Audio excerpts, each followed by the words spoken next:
어제 국방부에서는 국방부 국외여행 훈령 개정안을 행정 예고했습니다.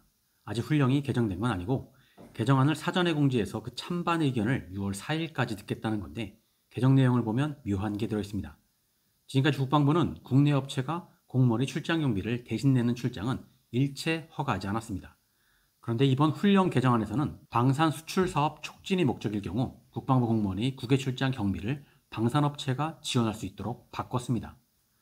해외 방산 전시회나 수출 상담과 계약 간에 군과 정부 관계자가 참석하게 되면 방산 제품의 신뢰성이 더 높아지긴 하죠. 실제 무기를 쓰는 군과 정부가 계약과 품질을 보증한다는 간접 효과가 있기 때문이죠. 하지만 군과 국방부는 국외 출장 경비가 부족하니 이걸 지원해 줄 수가 없다고 하고, 그래서 방산 수출에 한정해서 방산업체가 필요해 요청하면 업체로부터 국외 출장 경비를 받을 수 있도록 한 건데 참 기가 막히는 발상입니다.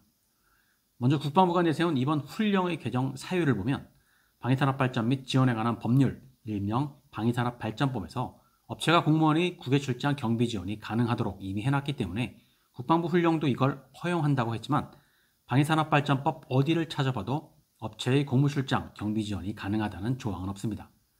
방산 수출을 위해 방산업체가 비용을 자체 부담하는 경우를 방위산업발전법 제15조 3항에서 명시해 놓고는 있지만 이건 수출무기 후속 군수 지원에서 정부의 지원을 받을 때, 수출용 무기 개조개발 간 기술 이전을 받을 때, 수출용 무기 시험평가 성적서와 품질 인증이 필요할 때 자부담을 하는 것이지 공무원의 국외 출장 경비를 업체가 지원할 수 있다는 내용은 어디에도 없습니다. 근거와 명분이 잘못되어 있습니다. 또한 아무리 방산 수출이 목적이라지만 공무원의 국외 출장 경비를 업체가 지원을 하게 되면 유착관계는 형성될 수밖에 없습니다.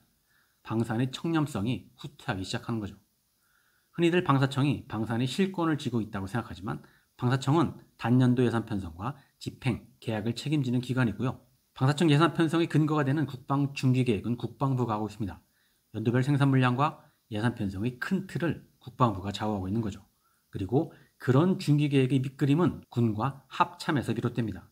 군과 합참이 어떤 무기가 필요하다고 해줘야지만 그게 중기계획에 반영되고 어떤 무기가 급하다고 하면 그 무기의 생산 계획이 빨라지고 물량이 많아지기도 하죠.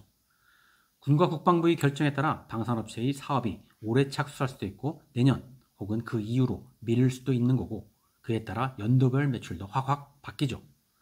국방부와 군이 방산업체에 대한 권한이 이 정도인데 국외 출장 경비를 방산업체가 지원을 하게 해준다. 말로는 방산 수출을 지원하기 위함이라지만 그 안에서 청탁과 향응이 없을 수가 없습니다. 그래서 이 개정안은 시행이 되면 안 됩니다. 분명 시행되는 게 쉽진 않겠지만 너도나도 K방산 하니까 그 분위기에 편승해서 청렴에 역해가는 이런 발상을 국방부에서 내놨다는 자체가 놀랍습니다. 정말 방산 수출 지원을 위해서라면 정식으로 예산을 받던지 아니면 방사청에 배정된 국외 출장 여비를 지원받던지 해야지 이런 꼼수는 곤란합니다. 오늘은 여기까지입니다. 감사합니다.